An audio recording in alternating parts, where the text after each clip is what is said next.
তামিম ইকবালকে যে হসপিটালে ভর্তি করা হয়েছে কেপিজের ঠিক সামনে এই মুহূর্তে একটি বাস অ্যাক্সিডেন্ট করেছে। একটি ট্রাকের পিছনে মেরে দিয়ে কিন্তু বাসটি সম্পূর্ণভাবে দুমড়ে মুছতে গিয়েছে এবং দেখছেন এই মুহূর্তে কিন্তু আসলে যে বাসের যে ড্রাইভার তার কিন্তু পা আটকে গিয়েছে এবং পুরো বাসের সামনের অংশ কিন্তু সম্পূর্ণভাবে ধুমড়ে মুচকে গিয়েছে এবং কয়েকজন যাত্রী দেখছিলাম আহত হয়েছেন যারা সামনে আসলে বসছিলেন আর তাদের অনেকেরই আসলে নাক চোখের জায়গায় কিন্তু আসলে ফেটে গিয়েছিল।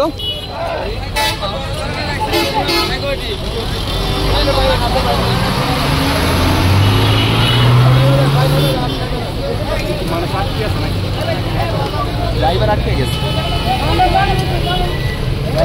দর্শক দেখছিলেন না আসলে যে রাজধানীর যে বাসটি সেই বাসটি কিন্তু একটি ট্রাকের পিছনে এসে মেরে দিয়েছে এবং মারার পর কিন্তু আসলে পুরো সামনের অংশটি কিন্তু আসলে দুমড়ে মুচকে গিয়েছে এবং যে ড্রাইভার রয়েছে সে কিন্তু গাড়ির ভিতর আসলে তার পা আটকে রয়েছে এবং সেটি কিন্তু ছুটানোর চেষ্টা করছেন। আসলে কয়েকজন যাত্রী কিন্তু আসলে আমরা দেখছিলাম আহত হয়েছেন, নাক চোখ কিন্তু আসলে ফেটে গিয়েছে এবং এটি আসলে দেখানোর চেষ্টা করছিলাম।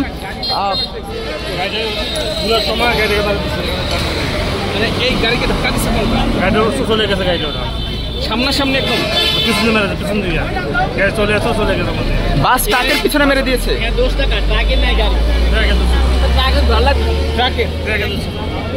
দর্শক আসলে যেমনটি দেখাচ্ছিলাম আসলে ট্রাকটি হঠাৎ করে থেমে যাওয়ায় বাসটি কিন্তু দ্রুত গতিতে ছিল এবং দ্রুত গতির কারণে কিন্তু গতিরোধ না করতে পেরে সরাসরি ট্রাকের পিছনে মেরে দেয় এবং তারপর কিন্তু দেখছেন সামনের যে অংশটুকু সেটি কিন্তু ধুমড়ে মুচকে গিয়েছে। আসলে এই ঘটনাটি ঘটে কিন্তু আসলে তামিম ইকবাল যেখানে আসলে ভর্তি রয়েছে যে হসপিটাল কেপিজির আর ঠিক সামনেই এই দুর্ঘটনাটি কিছুক্ষণ আগেই এই মাত্র আসলে ঘটে এবং দেখছেন যে রাজধানী যে বাসটি সেটি কিন্তু আসলে সামনের অংশটুকু দুমড়ে মুচকে গিয়েছে এবং কয়েকজন যাত্রী দেখছিলাম আসলে বেশ গুরুতর আহত হয়েছেন।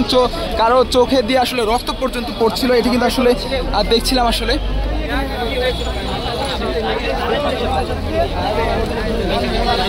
দর্শক এই ঘটনাটি কিন্তু আসলে তামিম ইকবাল যে হসপিটালে ভর্তি রয়েছে সেই হসপিটালের ঠিক সামনে যে কেপিজি হসপিটাল রয়েছে সেই হসপিটালের ঠিক সামনেই ঘটে এবং দেখছেন রাজধানী যে বাসটি সেটি কিন্তু সম্পূর্ণভাবে দুমড়ে মুচকে গিয়েছে। যে ড্রাইভার রয়েছে তার কিন্তু পা আটকে গিয়েছিল এবং তারপর কিন্তু আসলে পাটি আসলে তিনি বের করতে সহজ। আমরা ড্রাইভার সাথে একটু কথা বলবো।